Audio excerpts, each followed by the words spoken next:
Good afternoon বন্ধুরা। দেখো আজকে দুপুরবেলায় রান্না করে নিয়েছি, একটু সকাল সকালই রান্না হয়ে গেছে। আজকে গরম গরম ধোয়া ওঠা ভাত, মূলো শাক ভাজা, আর মাছের ঝোল, আলু বেগুন পটল কচু দিয়ে, আলু ফুলকপির তরকারি, আর আমার ছেলের ভাইপোর জন্য একটু ডিমের মাখা কারি।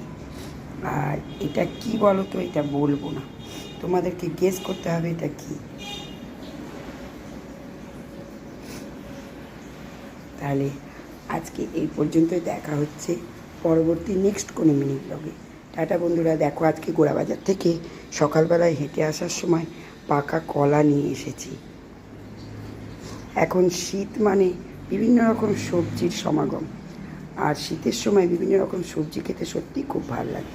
তাহলে এখন এই পর্যন্তই, ভালো থেকো, সুস্থ থেকো, টাটা বন্ধুরা।